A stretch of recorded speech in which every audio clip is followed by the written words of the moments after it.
A partir de agora, a Timbira apresenta Direito no Ar. Direito no Ar. Fique por dentro dos direitos e deveres do cidadão. Direito no Ar. Na Rádio Timbira. No ar, Heraldo Moreira, comunicando. Olá, meus amigos e minhas amigas do Direito no Ar, programa que é fruto da parceria entre a Rádio Timbira, a Associação dos Magistrados do Maranhão e o Instituto Mérito. A Rádio Timbira é a emissora oficial do Estado do Maranhão, sendo vinculada à Secretaria de Comunicação Social, cujo secretário é o jornalista Ricardo Capelli. O diretor-geral da Timbira é o também jornalista Robson Paes.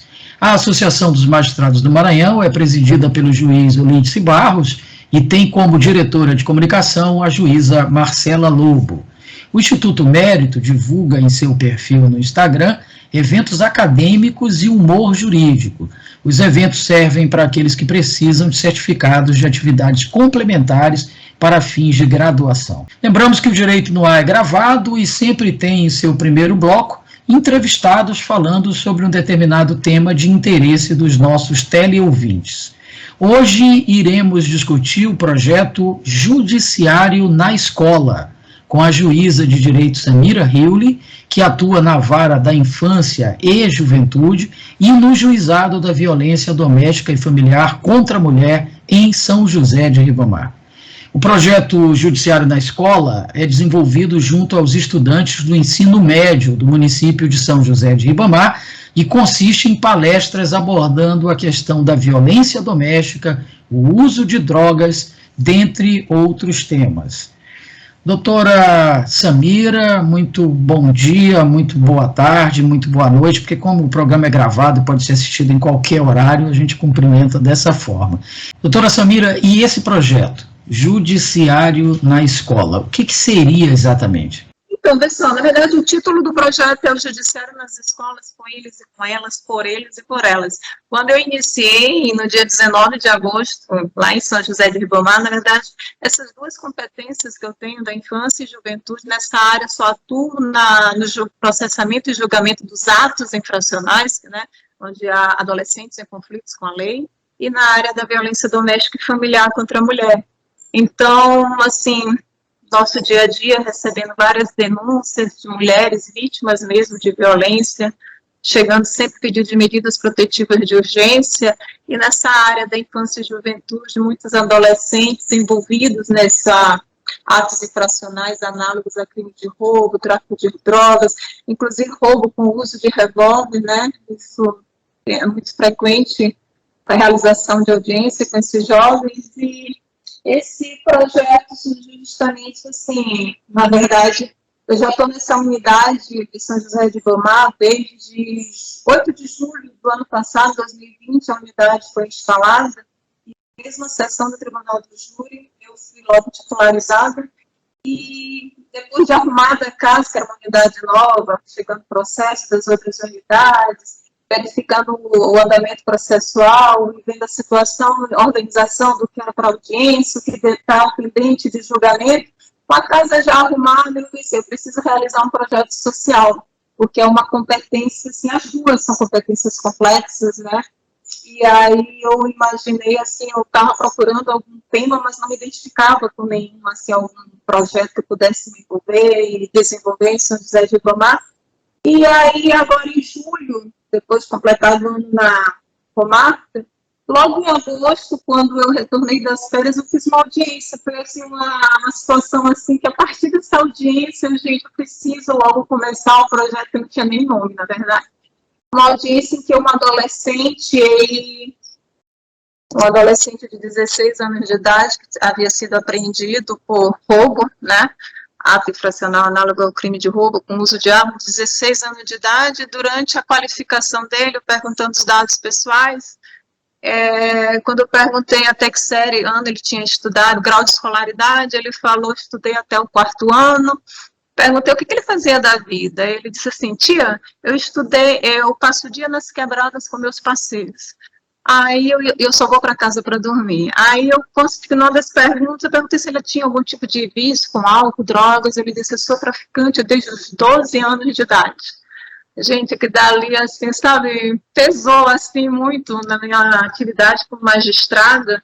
Eu parei, assim, mais para refletir, gente, até onde, né, o que eu estou fazendo em prol desses adolescentes para mudar essa realidade. Ali era apenas um adolescente, mas há tantos outros, né, na mesma situação e que muitas vezes a gente fica de braços cruzados, né, que às vezes com uma sentença, com determinação de internação para esses, em alguns centros, a gente vê que talvez possa ser insuficiente, a gente precisa ajudar a mudar essa realidade, cada um fazendo a sua parte. Na mesma hora acabou a audiência, ali me chocou muito, né, a fala desse menino, assim, tão desorientado na vida, desassistido. Eu pedi para a secretária judicial que trabalha comigo, me apresenta alguma diretora de escola, eu preciso desenvolver um projeto envolvendo justamente os adolescentes, que eu possa abranger as duas competências, inclusive Maria da Penha. E outra questão que me chama muita atenção em São José de Ribamar, eu sou magistrada há quase 23 anos, mas eu sei que a realidade lá é bem parecida com todo o restante do país. A maioria das audiências, quase em todas as audiências, posso assim dizer, no momento da qualificação de testemunha, réu, vítima, agressor, seja lá a situação, adolescentes e conflito da lei, quando a gente pergunta o grau de escolaridade, é impressionante, as pessoas estão abandonando o estudo, isso em grande escala, e chamando muita atenção. Raramente aparece alguém que tenha concluído o ensino médio. Engraçado, na faculdade, é isso aí, acho que eu não contabilizo nenhum ou dois, há 1 ano e 2 meses em São José de Ribamar. E aí, em razão disso, né, a necessidade também da gente provocar esse estímulo, incentivo aos estudos, à leitura, então eu desenvolvi esse projeto, me apresentei lá na escola, Centro de Ensino São José de Ribamar, me apresentei para o diretor, falando, olha, eu preciso desenvolver, dar palestra, dar fazer algo que possa sensibilizar os jovens, né, na questão da Maria da Penha, na questão da... O que potencializa muitos dos registros de ocorrência que dizem respeito à Lei Maria da Penha, as agressões são potencializadas pelo uso de álcool e drogas. E a gente sabe quantos jovens, essa rotina no mundo das drogas inicia muito na fase da adolescência, e aí daí porque eu resolvi ingressar com esse projeto nessa escola de ensino médio, escola pública do Estado, e quando eu iniciei, fiz no dia 19 de agosto, que eu me apresentei em sala de aula, comecei a dar palestra sobre esse tema, Maria da Penha, a questão da valorização do estudo, o combate ao álcool e drogas. E aí, quando terminei, antes de ir para a palestra, eu fiz um formulário para que os alunos pudessem avaliar, para ter ideia, né, de como seria recepcionado esse assunto pelos jovens. Fiz questionário perguntando para que eles pudessem responder ao final da palestra sobre o que acharam dos temas, né, os 3 temas que eu coloquei, ainda mais para saber o nível de concentração, se gostaram, se não gostaram, uma oportunidade deles a me avaliarem também, né. A gente chega com um projeto, a gente não sabe se o público vai gostar. Daí porque eu fiz esse formulário no final para que eu pedi para que ninguém se identificasse, até na hora, para minha surpresa, alguns se identificaram, a avaliação assim me surpreendeu muito. E uma pergunta que eu fiz para eles, alguns se identificaram, os 3 ou 4 colocaram mensagens para mim, assim, incentivando esse projeto, e na pergunta que diz, da escala de 0 a 10, qual é a nota que eles atribuiriam à palestra? Aí, assim, quase todos colocaram 10, um botou 9,99, outro 9,5, mas teve um que chamou a atenção, que no final, quando ele respondeu, ele colocou ao lado do 10, ele colocou continue. Então, essa é uma palavra tão simples, né, que para mim foi de extremo valor. Assim, nossa, quantas pessoas precisam de uma palavra desse de incentivo, né, para que possa prosseguir em frente com seus projetos. E eu até procurei depois para saber quem era o menino ou a menina que não se identificou, mas eu tenho isso muito forte, dali foi um gás para mim, sabe? E na hora não tinha tema, isso foi numa 19 de agosto, uma quinta-feira, e no sábado fiquei matutando, assim como seria, eu amanheci com esse tema do projeto, esse título, o judiciário nas escolas, com eles e com elas, por eles e por elas, porque é junto ali, os 2 gêneros, né, masculino, feminino, os 2, o projeto é tanto para ele como para ela, para a juventude, e ali o projeto, na verdade, assim, eu estou indo talvez não tanto como magistrada, mas como cidadã, tentando fazer a minha parte para alertá-lo, é um projeto assim de sensibilização sobre uma questão tão grave, as duas, né? A questão da violência, a questão do envolvimento de adolescentes com atos infracionais, né, com crimes envolvidos com atos seríssimos, gravíssimos, homicídio, tráfico de drogas, roubo com uso de revólver, isso aí tem sido constante, muito frequente, e a questão também que a gente vê que eles precisam de um estímulo quanto à questão dos estudos, da leitura, né, até mesmo para que eles possam melhor se qualificarem na vida e ter uma melhor oportunidade. Então, o projeto, na verdade, não sei se dá para visualizar. Eu formei uma comissão, na verdade o projeto é assinado, eu idealizei, mas assino o projeto escrito, eu, a assistente social Ieda, que trabalha comigo no fórum, a psicóloga Cecília. E eu constituí, assim, imaginei também, para trazer os jovens, né, os alunos mais presentes nesse projeto, uma comissão com 6 alunos também integrando, e para formar uma cartilha que nós elaboramos, e a ideia é compartilhar essa cartilha.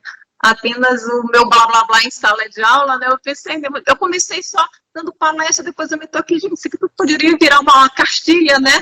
Para que eles também possam compartilhar, levarem adiante a mensagem. E são questões assim da violência contra a mulher, algo assim gritante mesmo, todo dia, pedido de medidas protetivas por diversas razões. As vítimas, quando chegam na delegacia, além delas registrarem a ocorrência, elas preenchem um formulário de avaliação de risco, e no momento da análise dos pedidos de medidas protetivas, né, quando a gente lê aqueles relatos e acompanhado daquele formulário, cada resposta ali, gente, a gente vê assim o quanto que muitas mulheres estão desesperadas em razão de violência frequente nos seus ambientes familiares, domésticos, e isso tem chamado muita atenção até mesmo da sociedade, inúmeras campanhas voltadas para o combate à violência contra a mulher, e eu acho que esse projeto seja um veículo, tá, de transmissão, assim, possa transmitir essa questão, assim, chamar a atenção da sociedade e dos jovens, principalmente, porque eles vão ser os adultos de amanhã, e nós já recebemos denúncia de meninas, eu digo assim, adolescentes, meninas já sendo vítimas de violência praticada por namorado, e as adolescentes meninos também como agressores, e isso é uma questão, assim, que precisa ser melhor trabalhada em sala de aula, nas escolas, quando não for possível no seio das famílias, né, que a gente sabe que algumas pessoas, alguns adolescentes, não possui uma família bem estruturada que possa repassar essas orientações, então eu acho que é um momento assim do Poder Judiciário também, da sua parcela de colaboração, né, e daí porque eu resolvi ir às escolas, na verdade lá em São José de Ribamar são 9 escolas de ensino médio, então eu estou desde o dia 19 de agosto, toda terça e quinta, realizando numa única escola, né, porque são 9 turmas de manhã, 9 turmas de tarde, e com a pandemia, né, as turmas têm sido desmembradas, turma A e B, daí porque está demorando um pouco, mas a ideia é em todas as escolas do ensino médio de São José de Ribamar, e levar essa palestra sobre esses temas, que eu considero de fundamental importância, e ao final dessas palestras eu sempre faço sorteio de 1 ou 2 livros, eu escolhi 2 livros para o projeto, que é o Fernão Capelo Gaivota, né, e a Menina da Montanha. Tem uma história brilhante, a trajetória de uma americana, assim, muito pobre, sofria diversas violências familiares, e o pai não concordava com nada que viesse do poder público, nem saúde, nem educação, e o sonho dessa menina era estudar, e o pai não proporcionava esse momento para ela, e de forma que ela lutou, aos 17 anos começou a estudar, e hoje, a história, na verdade, é uma biografia, autobiografia dela, e hoje ela possui doutorado na universidade mais conceituada do mundo, né, e eu acho que a gente tem que levar também, transmitir a leitura, né, como hábito, né, na vida dos jovens. Aí eu faço sorteio de 1 ou 2 livros, inicialmente eu estou comprando, mas o Tribunal de Justiça vai fornecer, está em processo ainda de aquisição dos livros, e É interessante, tá? Às vezes, quando eu vou fazer o sorteio, eu pergunto quem quer ser sorteado, quem deseja, eu apresento os 2 livros, de forma tímida, uns vão levantando os braços, outros não. Teve um garoto que um dia foi sincero, ele disse, não quero o livro, não tenho tempo para ler. Ao mesmo tempo que ele responde isso, uma menina no final da palestra me procura para dizer, tia, eu estava rezando para ser sorteada, até que no dia seguinte eu levei o livro para ela, dei de presente, porque assim, são pessoas, muitas delas a gente sabe que não tem acesso mesmo, condições de comprar livro, e eu faço a apresentação até de um link, né, que a gente sabe que pode baixar livros pelo celular de forma gratuita, né, então a gente precisa compartilhar também essas informações com eles, e acho que, assim, a meu ver, assim, eu saio sempre satisfeita das salas de aula, tá? E eu vejo que eles estão dando uma boa recepção ao projeto.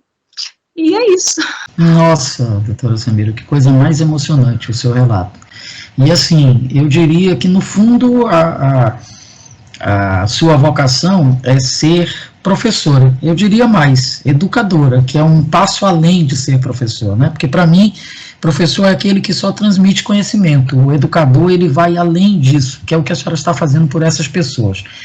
E a gente extrai desse seu relato 2 coisas. Primeiro, que de fato a solução para todos os problemas sociais passa pela educação, né? É o que faz a diferença na vida das pessoas. E bonito de ver também a sua preocupação em não atuar só na sua atividade, que é a punição, e atuar também de forma preventiva, para que não tenha que punir, né? Porque alguém já disse, eu não me lembro quem, que se a gente educa a criança, a gente não precisa punir o homem, né, o adulto. Então, tudo que a senhora falou retrata tudo isso, reforça tudo aquilo que a gente acredita. Agora, uma questão, doutora Samira, além desses temas que a senhora aborda nessas palestras, a senhora já pensa ou já faz também, ainda que discretamente, alguma coisa no tocante à educação sexual, porque a gente sabe também que é um problema entre os adolescentes, a gravidez precoce e as consequências danosas disso. Veja só, deixa eu lhe falar, eu procurei desenvolver um projeto, né, que envolvesse essas 2 competências e ao mesmo tempo que eu possa executá-lo também de forma a não comprometer a minha pauta de audiências, tanto é que inicialmente eu tenho realizado às 7h15 da manhã na escola, para que 8h30, 9h eu possa dar início à minha atividade mesmo, com análise processual, realização de audiências. Então, assim, essa área aí que está colocando, eu não tenho desenvolvido nenhum projeto, inclusive crimes contra criança e adolescente, né, inclusive esses abusos e tudo mais, nessa fase da infância, inclusive, é com competência da primeira vara criminal de São José de Ribamar, outro magistrado que é competente. Então, assim, por enquanto, assim, não descarto a possibilidade, mais na frente, né, eu posso enveredar nesse assunto, mas eu tenho limitado mais a esses 4 temas, né, da violência contra a mulher, a questão do combate ao uso do álcool e drogas, né, que está também forte na nossa sociedade, a questão do tráfico, tem muito que potencializam, o tráfico potencializa, né, o tráfico, as drogas, o álcool, e a gente sabe, assim, que o uso, inclusive, de forma muito irresponsável, tem gerado também a questão provocado gravidez precoce, né, início de relacionamentos, assim, com pessoas que ainda não estão preparadas, né, para enfrentar já essa fase adulta. Mas, por hora, eu estou mesmo só nessas questões aí que eu coloquei em relação ao projeto. Tá? Mas isso Entendi. É um assunto muito importante que merece mesmo uma atenção especial de ser abordado junto aos jovens. Concordo com isso mesmo. Bom, uma outra sugestão para a senhora é a possibilidade da senhora fazer um convênio com uma ou mais instituições acadêmicas, universidades, para que eles possam fornecer estagiários para lhe ajudar com esse projeto, estagiários de várias áreas, da saúde, da educação, da psicologia, do direito, e mais, para que eles usem também como campo de pesquisa, para ver aquela pesquisa que a senhora faz de satisfação, ela ampliar para entender melhor o extrato social, que projetos podem ser feitos, envolver, quem sabe, também o município e o estado nisso. Enfim, esse seu projeto é de uma grandeza que talvez a senhora ainda não tenha percebido, né? Tenha percebido na dimensão pessoal mas não tenha percebido na dimensão acadêmica, pública, social. Ele pode e deve, a meu ver, servir de campo de pesquisa e de política pública, de assessoria das políticas públicas, voltar melhor as políticas públicas para essas pessoas. A senhora pensa nessa possibilidade também? Vê só, como eu lhe falei, né, no início, esse projeto, assim, eu idealizei, assim, fui lançando as ideias e eu tenho lá, como eu falei, a assistente social e psicóloga do Núcleo Psicossocial do Fórum de São José de Ribamar, que elas atuam comigo nessa área da infância e juventude, né, em relação aos atos infracionais, e da Lei Maria da Penha, né, elas fazem entrevista, né, com vítima, agressores, adolescentes, para emitir o relatório do processo. E, assim, durante a execução do projeto, na verdade, eu vou sozinha na palestra, em sala de aula, demora mais ou menos uma hora, demora 1h30, 1h40, é muito assunto a ser abordado, né, quase não sobra tempo, assim, para abrir espaço para perguntas, né, alguma dúvida que eles queiram tirar. E, assim, por hora, assim, eu não tinha nem imaginado essa possibilidade que colocaste aí, né, de abrir esse espaço para outras estagiários, outras áreas, né, que possam, inclusive acadêmica, né, que possa, a partir daí, desenvolver algo mais, né, em relação a essas atividades que eu tenho desenvolvido em sala de aula. Também não descarto a possibilidade, não, é possível também. Assim, eu já proferi, estou há 2 meses nessa escola. Terminei o turno matutino e vou iniciar agora, a próxima semana, o turno vespertino. E a ideia é prosseguir nas demais, são 9 escolas de ensino médio, né, escolas públicas de São José de Ribamar, e a ideia é prosseguir, mas não descarto a possibilidade, né, de encontrar outros parceiros, né, que possam dar uma força para esse projeto, que eu acho que eu vejo a satisfação dos alunos quando eu estou lá, tá, eles prestam muita atenção, eu acho que eles dão uma resposta, assim, mesmo calados, pelo olhar, a gente percebe, assim, quanto que eles ficam atentos, eu já vi aluno fazendo anotações. Então, acho, assim, que está tendo uma boa receptividade em sala de aula, né, e eu espero, assim, a ideia da cartilha, inclusive, né, que nós vamos lançar em breve, está em fase de confecção, tanto no formato digital, como também o físico, né, para que possa ser compartilhado, inclusive com QR Code, né, que isso vai dar uma... Às vezes é que eu falo para eles, olha, às vezes o problema está dentro de casa, algumas mulheres, por exemplo, já em audiências falam, doutora, eu sofro abuso, meu relacionamento, eu estou num relacionamento abusivo há tantos anos e eu não me dava conta. Então, às vezes, pode não ser aquele adolescente precisando, mas dentro da casa dele pode ter a mãe, a irmã, uma vizinha, uma amiga, uma conhecida na rua, né, que esteja precisando de esclarecimento sobre direitos, a questão das medidas protetivas, que são muito importantes, né, a necessidade da denúncia, para que essa violência doméstica, familiar e doméstica contra a mulher possa ser mais combatida por todos da sociedade. Eu repito, doutora Semília, seu projeto é lindo e é grandioso. Talvez a senhora ainda não tenha a dimensão, a noção do quão importante e de como ele pode ser ampliado. Bom, o Tribunal de Justiça do Maranhão, a senhora já disse, está apoiando, inclusive está providenciando a doação dos livros e tal, mas o CNJ, a senhora já pensou ou já inscreveu esse projeto para aqueles prêmios que o CNJ costuma dar? Não, ainda está no âmbito, assim, bem, de uma forma tímida ainda, a divulgação.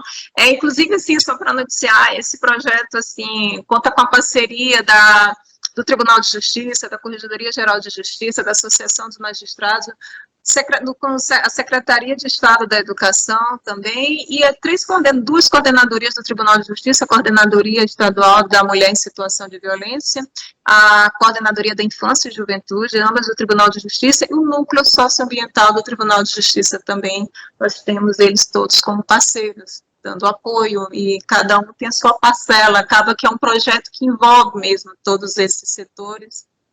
É isso, assim, por enquanto ainda estou de forma tímida nesse projeto, e agora que a gente está começando a compartilhar, assim, dar publicidade a ele, E a ideia é, quem sabe, chegar ao conhecimento do Conselho Nacional de Justiça, ainda vou ver essa possibilidade, mas por hora está mesmo só no âmbito aqui de São José de Ribamar mesmo. Maravilha, olha, a conversa tão boa, tão agradável, que o tempo passou assim voando e a gente chegou ao fim da nossa entrevista. A gente agradece muito a participação da magistrada estadual, Samira Riuli, e abrimos espaço para suas considerações finais.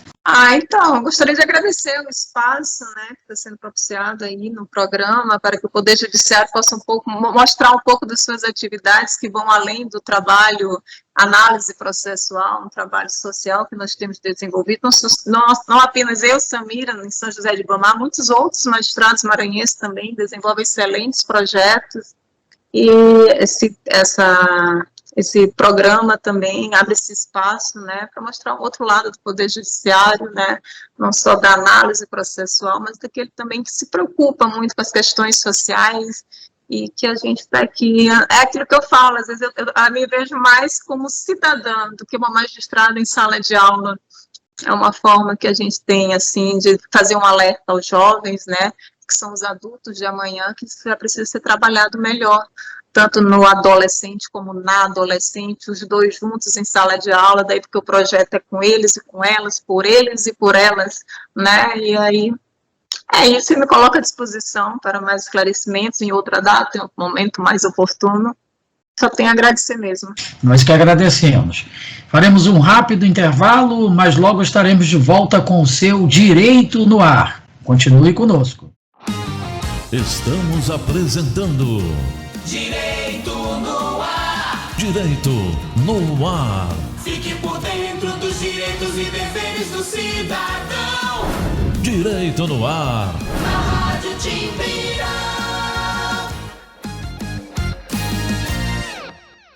Uma mentira repetida 1000 vezes vira verdade? Não! É falso que o Supremo tenha tirado poderes do presidente da República de atuar na pandemia. É verdadeiro que o STF decidiu que União, estados e prefeituras tinham que atuar juntos, com medidas para proteger a população. Não espalhe fake news. Compartilhe as verdades do STF. youtube.com/TV Timbira. Acesse e acompanhe a programação da Nova 1290.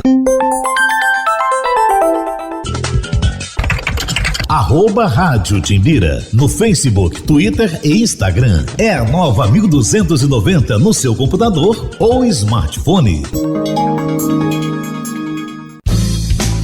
A campanha online do Centro Desportivo Maranhense de Cegos, CDMAC, continua até 31 de agosto. O objetivo é arrecadar fundos para aquisição da sede própria. A novidade é que agora, doando valores acima de R$10, você pode concorrer aos seguintes brindes: 5 camisas oficiais do seu time favorito, uma bola de futebol de 5, uma bola de futebol de campo e uma bengala. Para participar, basta enviar seu nome completo e comprovante de doação para o WhatsApp 989-8177-5629. A campanha está disponível no site do Ação Legal. Os links que dão acesso às contribuições podem ser acessados por meio do site cdmacmaranhão.com ou pelas redes sociais do Centro Desportivo. Ajude o CDMAC a realizar este sonho. Aporte na inclusão. Doar é um gesto de amor. Mais informações, acesse www.cdmacmaranhão.com. Apoio Rádio Timbira.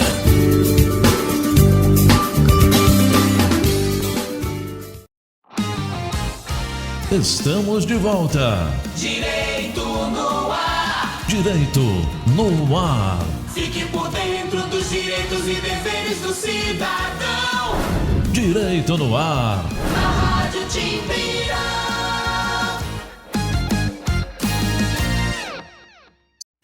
No ar, Heraldo Moreira, comunicando.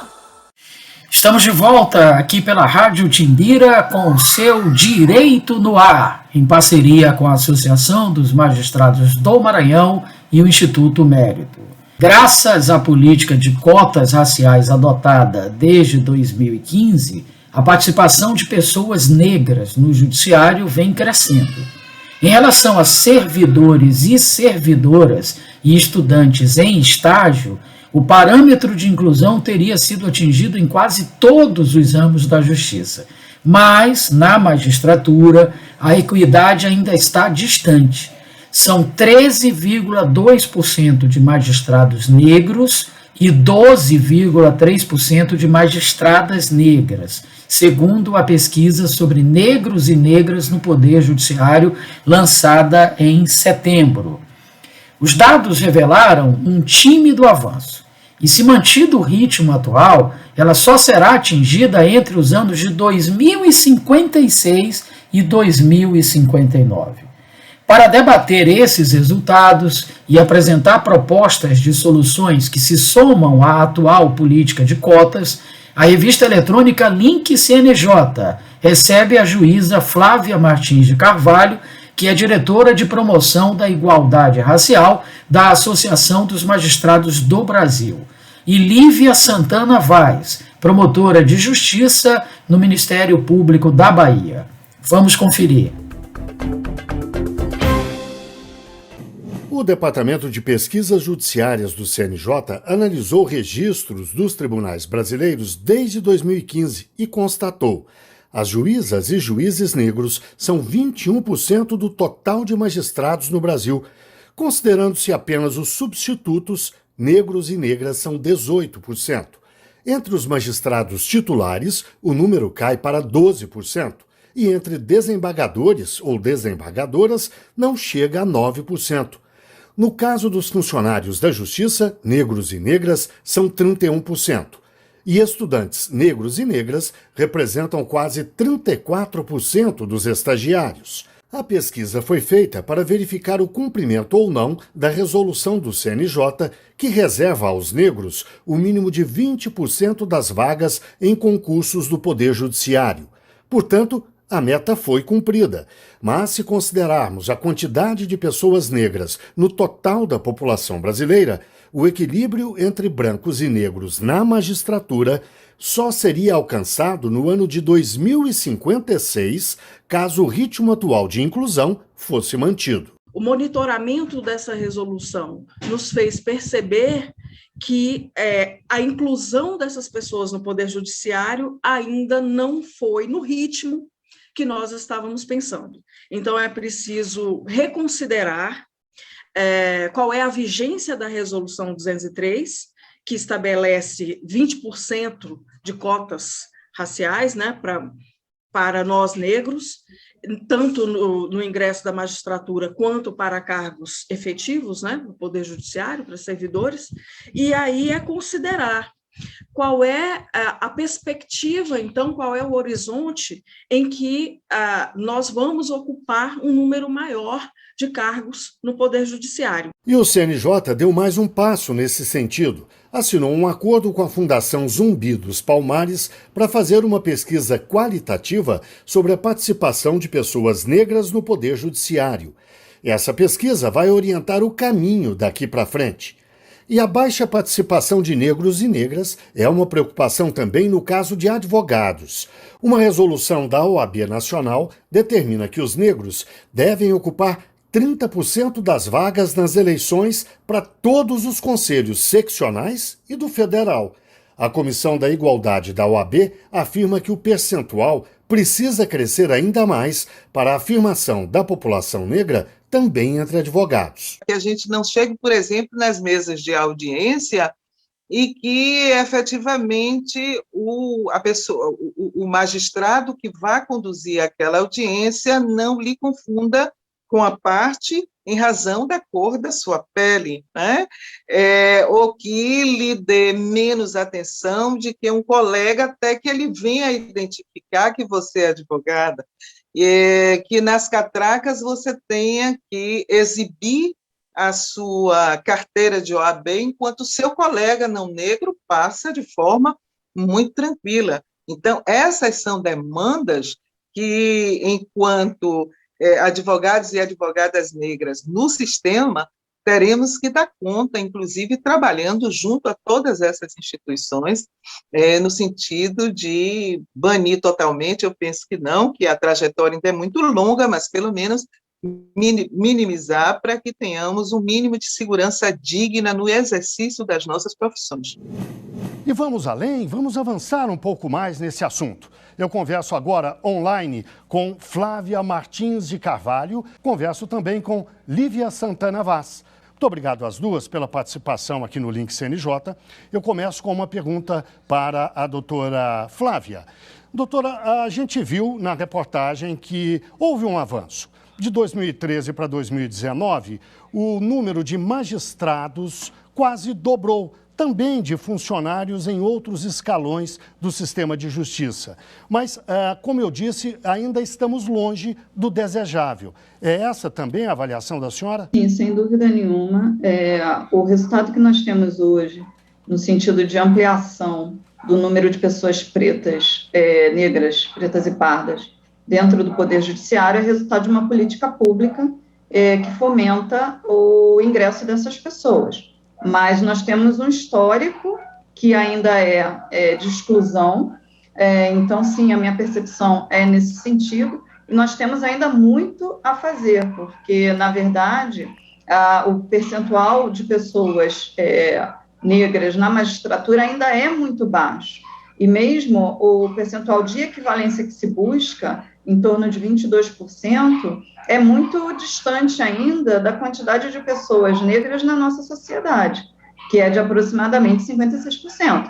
Então, quando a gente fala de ampliar o ingresso para atingir a cota, a gente ainda está distante do que é efetivamente uma representatividade das pessoas negras dentro do judiciário. A gente está falando de atingir uma cota de 20%. A gente não está falando de atingir uma cota de 50%, como seria a proporção de pessoas negras, né, aproximadamente na nossa sociedade, que é em torno de 56%. Então, sim, é resultado de uma política de acesso, de ampliação do ingresso dessas pessoas, mas ainda há muito a fazer. Ainda estamos muito distantes de um modelo ideal, de um sistema ideal. Doutora Lívia concorda que ainda estamos longe do modelo ideal, mais do que isso. Como a senhora avalia o avanço, o ritmo, a velocidade do avanço? Está adequado? Falta velocidade? Falta o quê? Está muito aquém do que nós precisamos. Eu acho que falta uma decisão política das instituições para a sua abertura para a diversidade étnico-racial. Numa sociedade que se entenda minimamente democrática, essa diversidade da população deveria se refletir nas instituições públicas e privadas. Então, se o sistema de justiça assumir a responsabilidade por essa promoção da igualdade, vai adotar medidas concretas para garantir que pessoas negras não só tenham vagas reservadas, mas preencham essas vagas. É muito comum que nós vejamos ainda hoje turmas inteiras de juízes e juízas, promotores e promotoras, defensores e defensoras, somente com pessoas brancas. E nós nos perguntamos onde estão as cotas raciais nesses casos. Há uma série de cláusulas de barreira, há um mérito que é definido pelas pessoas brancas historicamente nesse país e que criam um filtro racial no acesso a espaços de poder e decisão, e o sistema de justiça é um desses espaços. Então, na verdade, o princípio do mérito, ele acaba sendo convertido, né, para manutenção de privilégios, ao invés de evitá-los, que foi realmente o fundamento da criação do princípio meritocrático. Quando nós paramos para pensar, de acordo com os dados de pesquisas, que 51% da magistratura brasileira tem parentesco com pessoas da carreira jurídica, nós nos perguntamos se, de fato, isso é um resultado que é atribuído, ou que pode ser atribuído ao mérito. Então, nós precisamos realmente aprofundar a discussão para não apenas oferecermos vagas nos editais, mas garantirmos o preenchimento dessas vagas com pessoas negras.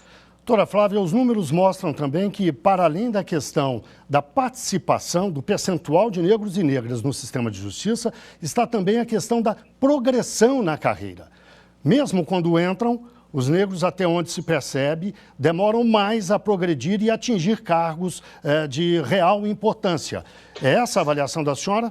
Se nós analisarmos os números, nós vamos perceber que hoje essa porcentagem de pessoas negras na magistratura ela está concentrada no cargo de juiz substituto. E por que está concentrada no cargo de juiz substituto? Porque é o cargo inicial na carreira. E isso mostra, evidencia de uma forma muito, muito inconteste que é justamente o resultado das cotas. Então, as cotas começam, as pessoas ingressam no cargo de juiz substituto e elas estão ali, né? E isso pode ser explicado por uma série de fatores, inclusive pelo fato de que essas pessoas que chegam também têm uma estrutura social, um contexto social de maior dificuldade. Para além disso, se nós formos olhar, por exemplo, nos cargos de assessoria, nos tribunais, nós vamos ver que esses juízes negros e essas juízas negras que estão ingressando, eles não estão ocupando cargos na alta cúpula, na administração do sistema de justiça. E, consequentemente, não vão ter a possibilidade, a oportunidade de atuar para que essas políticas públicas sejam ampliadas. Eu quero pegar um gancho na fala da doutora Lívia, quando ela menciona a cláusula de barreira. Nós temos, os números do relatório indicam isso, que 57%, 51,1% dos tribunais não estabeleceu cláusula de barreira para o ingresso de cotistas.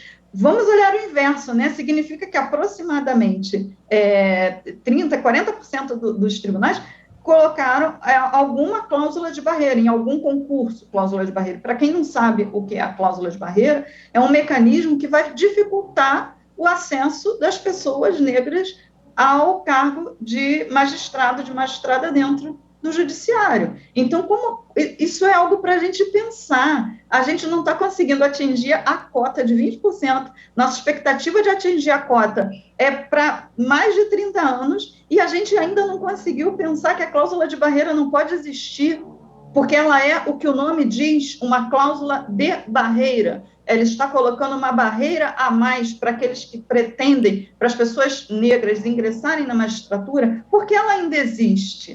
Doutora Lívia, a doutora Flávia diz que as cotas são o mínimo. E qual é o máximo? Até onde é preciso chegar? Quais são, pediria a senhora que listasse, quais são as principais medidas que o judiciário, o sistema de justiça como um todo, precisam tomar para vencer essa questão? Olha, as cotas são uma reparação histórica, né? Uma medida de reparação histórica. A doutora Flávia reforçou o que eu disse antes, que as cláusulas de barreira trazem impedimentos, obstáculos para que pessoas negras acessem esses cargos. Mas, para além das cláusulas de barreira, nós temos outros tantos obstáculos que dizem respeito à forma como o concurso é realizado. As comissões dos concursos, as bancas, são inteiramente brancas.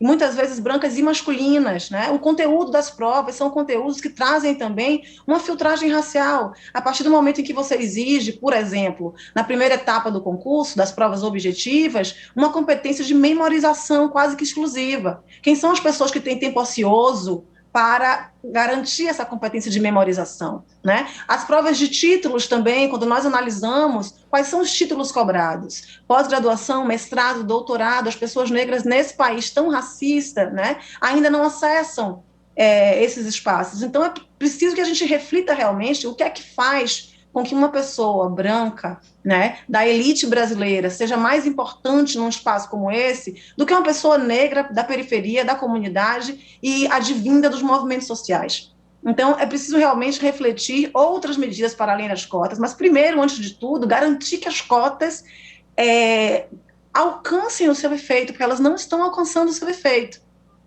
Então, é pensar que essa estrutura, né, os seus quadros, a sua composição, ela não é diversa, e não ter diversidade significa que nós teremos visões parciais de justiça, visões parciais de igualdade e de liberdade, ou seja, a subrepresentação, quase ausência de pessoas negras, e ainda mais de mulheres negras, que são apenas 5% na magistratura brasileira como um todo, acaba gerando um impacto direto na maneira como nós construímos a justiça, que é uma maneira também racialmente seletiva, racialmente hierarquizada. Eu vou dar o exemplo da Lei Maria da Penha. Nós temos os dados dos atlas da violência anualmente demonstrando que há uma tendência de queda nos feminicídios no Brasil. Embora tenhamos uma tendência de queda, os feminicídios de mulheres negras, a cada período de 10 anos, têm aumentado, enquanto diminui, no mesmo período, os feminicídios de mulheres brancas. Então, nós temos que nos perguntar o que acontece com a Lei Maria da Penha, uma lei supostamente universal, que ela não consegue proteger mulheres negras na mesma medida em que protege mulheres brancas, ainda que a proteção de mulheres brancas também não seja satisfatória. O problema está com a lei ou está com quem aplica ou deixa de aplicar a lei? Então, garantir diversidade no sistema de justiça é garantir também qualidade do serviço prestado para o cidadão, para a cidadã. Então, é um impacto realmente direto na sociedade, garantir essa diversidade étnico-racial, mas não apenas, garantir também a diversidade de orientação sexual, né, de diversidade de gênero, garantir o acesso de pessoas com deficiência também é fundamental. Ou seja, nós não podemos mais ter uma justiça de olhos vedados. Doutora Flávia, sobre essa questão de gênero, sobre o problema das mulheres pretas em particular, sabe-se que a situação delas é pior do que a dos homens pretos, a discriminação é ainda maior. O que a sua vivência pessoal lhe diz sobre isso? A senhora, na sua vida pessoal ou até mesmo na sua carreira, enfrenta esse problema diariamente? Não.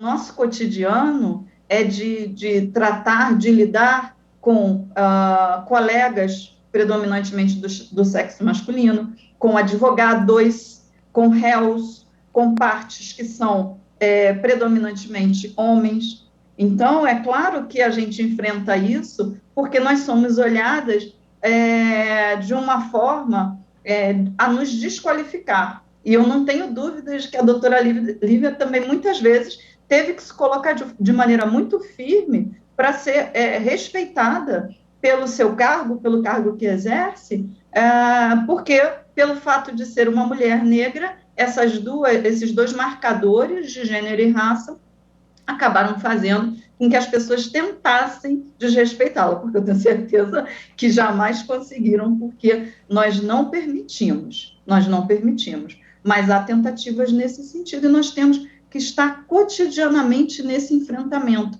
o que é extremamente desgastante, o que é extremamente cansativo, e ainda nos faz ter todo o tempo a necessidade de um cuidado com a nossa saúde mental, né? Porque nós somos o tempo todo questionadas, não deveríamos estar nesse espaço, não temos qualificação para ocupar esse lugar, então quem é ela, né? Eu quero falar com a juíza, eu já presidi júri, em que eu estava na cadeira que ainda temos em muitos lugares do país, o tablado mais alto, com a mesa central a ser ocupada ali pela juíza, pelo juiz.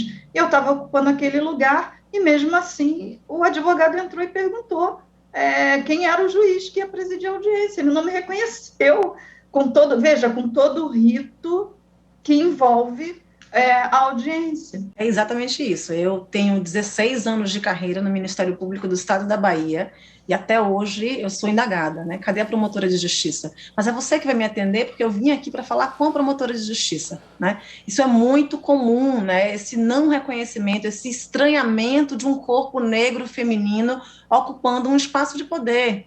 Recentemente eu participei de uma reunião inteira, uma reunião longa, a qual eu inclusive coordenei representando o Ministério Público, e ao fim da reunião, um representante de uma outra instituição que estava presente disse que a reunião foi muito boa, muito bem coordenada, mas que da próxima vez fazia questão que o Ministério Público enviasse um promotor de justiça, e não uma servidora, no caso se referindo à minha pessoa. Então, isso é cotidiano, e são violências institucionais também que nos adoecem, como colocou a doutora Flávia, que é muito importante que tenhamos noção dos danos psíquicos que racismo, e ainda mais interseccionado com o sexismo, podem causar em mulheres negras.